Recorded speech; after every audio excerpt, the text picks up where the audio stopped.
Haku brutally attacks The Rock. "You do not control my family." They handed The Rock a microphone, put the whole WWE behind him, and told him to do whatever he wanted, and what he chose to do was weaponize a man's blood. That's not storytelling. That's not drama. That is a line being crossed in front of millions of people, and nobody in that company had the spine to say stop. But somebody did, and his name is Haku. And when Haku moves, when a man who has legitimately made trained fighters cry in locker rooms, a man whose reputation for real-world violence is not kayfabe, not a gimmick, not a talking point, when that man decides he has seen enough and puts his hands on the great one in front of a live crowd, you do not laugh. You do not scroll past. You sit down and you pay attention, because something just happened that the scripted world of modern WWE cannot contain, cannot explain, and absolutely cannot control. Let me ask you something right now, and I want you to drop your answer in the comments immediately. Question 1. On a scale of 1 to 10, how much do you think The Rock actually respects the locker room veterans he's been working alongside, and does he even care about the damage his promos do to real people's legacies? Drop your number right now, because here's what people are dancing around and refusing to say out loud. The Rock came back to WWE not as a performer, not as a legend passing the torch. He came back as a power player, as a producer, as a board-level authority figure who just so happened to also be on your television screen in a wrestling storyline. And that combination, that cocktail of creative control, corporate influence, and in-ring character work is something we have never seen weaponized the way it was weaponized this past year. And for a long time, the locker room whispered. They smiled for the cameras. They took their spots. They said the right things in interviews. But Haku Meng, the man who pro wrestlers themselves have called the most legitimately dangerous human being to ever lace up a pair of boots, did not whisper. He acted. And when the story broke, when the footage spread, when word got out that Haku had confronted The Rock and that the confrontation was not a work, was not a planned segment, was not a scripted moment of drama, the internet did what the internet does. Half of them laughed, half of them panicked, and the half that actually understands wrestling history went completely, utterly silent,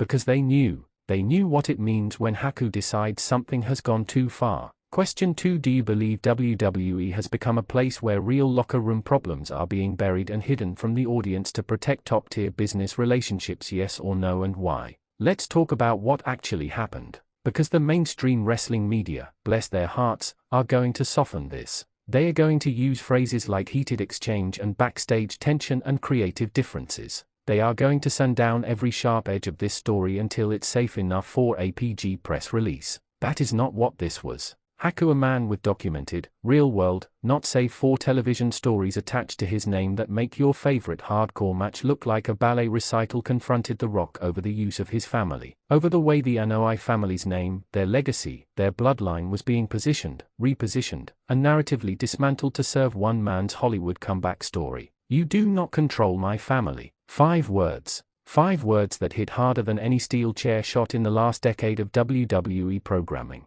5 words that exposed the single most uncomfortable truth about the Roman Reigns saga, the Bloodline storyline, and The Rock's role in all of it, which is this. At some point, a fictional wrestling narrative crossed into real family territory, real generational pride, real cultural identity, and the man producing that narrative, the man with the Hollywood smile and the SAG card and the Instagram following of 300 million people, forgot, or chose to ignore, the fact that the people in that story are not characters. They are someone's family. Question 3. Was the Bloodline storyline the greatest WWE narrative of the modern era, or did it ultimately damage more careers and relationships than it elevated? Make your case in the comments. Now here is where I need you to understand something about Haku that most of the casual audience simply does not know, and I say this not to frighten you, but because context is everything in professional wrestling. This is a man that Bobby Heenan, who managed giants, who stood next to Andre, who was never short of words for anyone, once said, with complete sincerity, that Haku was the one person in that entire industry he would never want angry at him.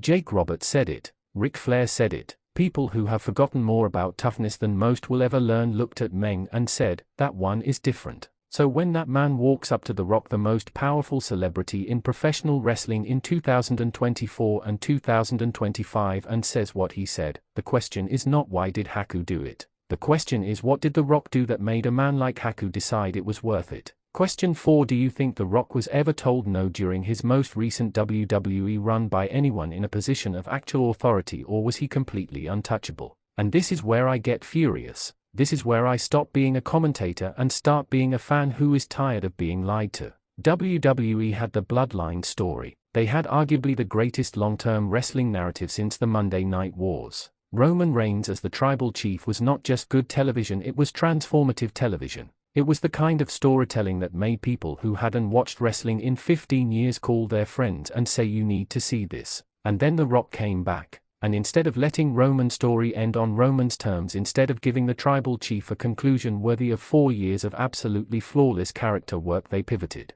They restructured. They reshuffled the entire deck because The Rock wanted in, and nobody in that company had the authority or the courage to say this is not the right move. And the Anoa'i family, the real one, not the TV version, watched their narrative get repurposed. Watched their culture get packaged. Watched The Rock, their own blood, use their family's identity as a launchpad for his own legend. And for a while, they smiled. And then Haku, who is not Anoa'i by blood but is woven into that family by decades of brotherhood and professional respect, stopped smiling. Question 5. If you were Roman Reigns, would you have accepted the WrestleMania storyline the way it played out, or do you believe Roman was robbed of the ending his character deserved? I want to talk about what this moment means for the future. Because this is not just a backstage story, this is a warning shot. There are people in that locker room, veterans, legends, people who built their bodies and their careers and their identities inside a wrestling ring, who have been watching the corporate entertainment machine absorb their industry for years. Watching Hollywood money reshape what wrestling is.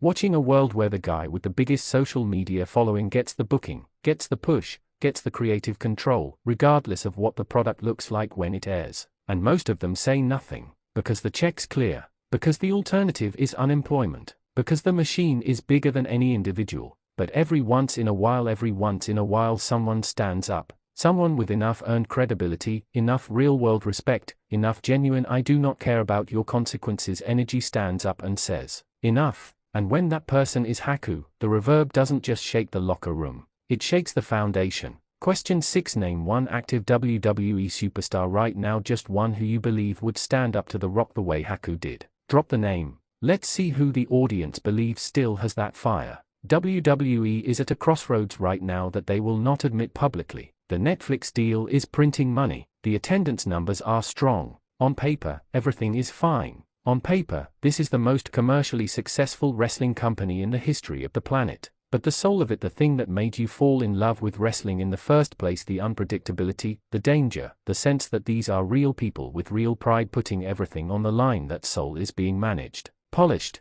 risk-assessed, run through a committee. And what Haku did, what that confrontation represented, was the soul fighting back. It was a reminder that underneath the production value and the celebrity appearances and the carefully worded PR statements, there are human beings in this industry who have given their lives to it. Who bleed for it, literally, actually bleed for it, and who will not stand quietly while it gets repackaged and rebranded and handed to the highest bidder. Question 7. Is professional wrestling better or worse as a product now that Hollywood money and celebrity involvement has taken center stage, and what would you change first if you ran WWE for 1 week? The Rock will move on. He'll make another movie. He'll post another Instagram. He'll flash that smile at another WrestleMania press conference, and the crowd will pop and the cameras will roll and the machine will keep moving. But Haku said 5 words. And those 5 words are going to echo in that locker room for years. Because he didn't say them for attention. He didn't say them for a pop. He didn't say them to go viral or to get a headline or to sell a t-shirt. He said them because he meant them.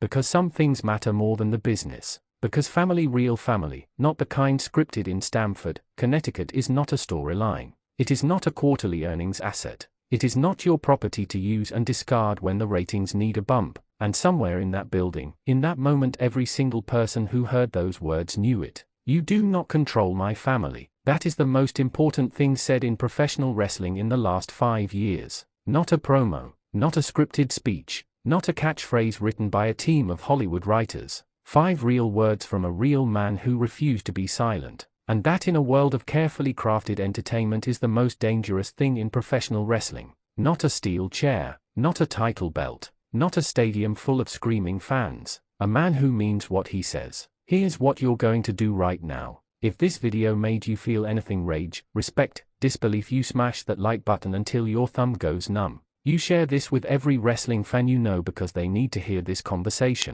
You subscribe if you are not already here, because Wrestling Zone 1 is the only place having these real, unfiltered, zero corporate interference conversations about the industry we love. And in the comments I want everything. Your take on Haku, your take on The Rock, your take on the Bloodline, your answer to every single question I asked in this video. Build the conversation. Go to war with each other in the comments. This is the wrestling community that the mainstream won't give you. We'll see you in the fire.